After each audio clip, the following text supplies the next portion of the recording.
What's going on, everybody? Stevey Luke here, and this is my review for Cobra Kai Episode 2, Strike First. If you missed my review for Episode 1, make sure you go check that out.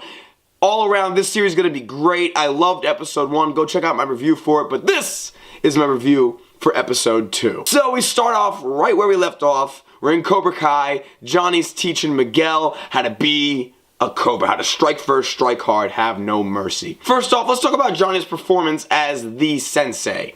He seems a little awkward to me, like he's almost not exactly comfortable with giving orders the way the Sensei did in the first Karate Kid movie. I don't know what it is. I don't know if just maybe the actor's approaching it wrong, or I don't know, but whatever it is, like, Johnny just doesn't seem comfortable with being like, you know, is that understood? Like, he doesn't have that, like, that drill sergeant-y vibe that Cobra Kai gives off. But anyways, he seems to be doing just fine. Miguel is actually starting to get used to the fact that, okay, my job is not to speak, my job is just listen and do what I'm told. Of course, there's no shortage of problems for Johnny in this series, and the health inspector's got him. His son is getting into trouble, but we'll get all into that later on in the episode.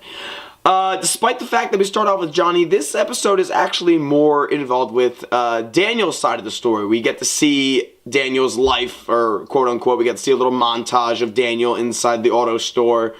And he seems to be loving life. You know, he's driving his car, he's got that smile, that cheesy, happy, rich guy smile on his face. And then he looks, and he sees there's a sign for Cobra Kai in that mall. And that hits him right there. It takes him right back. We see some flashbacks from the first movie.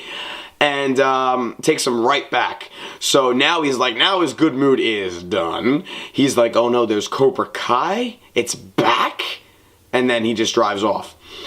So we get to see a lot of Daniel and his family in this one. Daniel's son, man, Daniel's son, like, I can't. With Daniel's son, if Daniel's son talked to me the way he was talking to Daniel in this episode, I'd have smacked the shit out of him. What kid tells their parent, where the hell is my drink? Like, what type of kid thinks they get to order around their parent and tell them when to bring their drink? I don't know. So Daniel's having some troubles with disciplining his son. Him and his wife seem to have a good relationship. I like his wife. His wife seems to be very level-headed, very logical. She seems to be the voice of reason in this household. So Daniel's daughter happens to be in the car that crashed into Johnny's car in the first episode, which right off the bat is going to set Johnny up against Daniel. So, also coincidentally, she's friends with the kids that beat up Miguel in the first episode. So once again, I said it in my review for Episode 1. Now I'll say it in my review for Episode 2. Dread it. Run from it. Destiny still arrives. Everything is intertwined. Everything that happened to Daniel and Johnny throughout the course of these two episodes is connected, and it's bringing them back together, which we will get later on in the review. So we get to see Daniel react to his daughter throwing a party at their house while they're away. He reacted like any other parent would, except he ended up embarrassing his daughter. Overreacted without a doubt. After that, we find out that Daniel actually had a dojo in his house at one point and had actually taught his daughter karate. So now we get into it. Daniel's daughter brings a guy home for dinner one night, and once again, ironically, it's one of the kids that Johnny ended up beating up in the parking lot.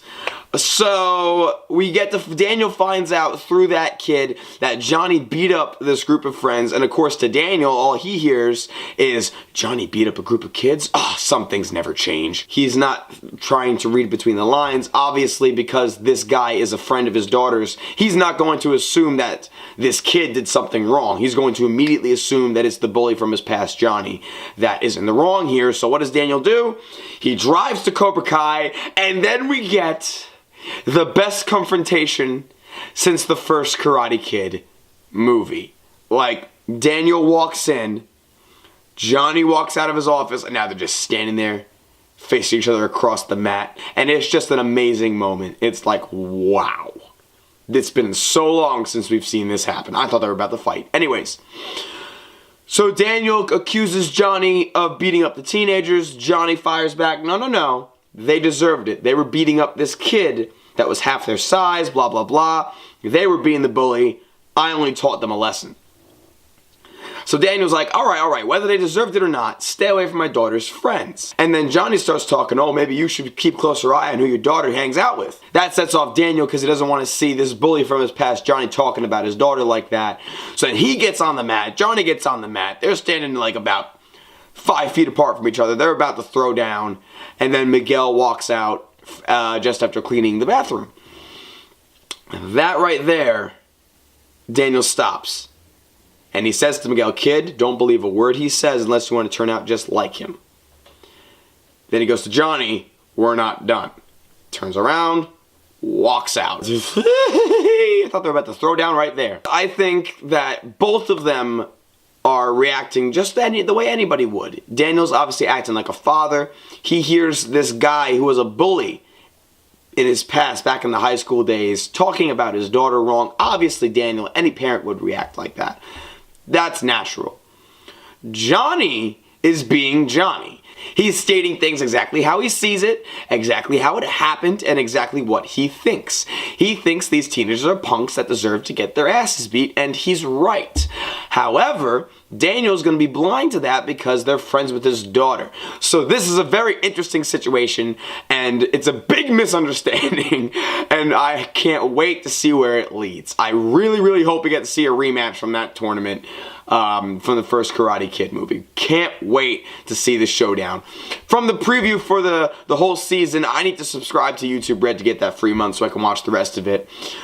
From that preview, it looks like they actually get into a fighting stance facing each other, so I can't wait to see where that leads. I know they're probably going to leave us hanging until like the last couple episodes before we see Daniel and Johnny fight again, but still, all around, this show is incredible so far. I'm enjoying it a lot. I can't wait to see where this season leads. I want to see like multiple seasons of Cobra Kai. I don't just want to have this be like a one-time thing. This needs to keep going. And I'm saying that after 2 episodes. Can you believe that? After 2 episodes, I already want a season 2 of Cobra Kai. Like, this needs to keep going. Alright guys, post your comments down below. Let me know what you guys think about Cobra Kai. If you want to check out the rest of my Cobra Kai playlist with all my reactions to the trailers and all the reviews of the episodes when they come out, click or tap the screen right up here. If you want to check out another one of my videos, click or tap the screen right down here. And I'll catch you later.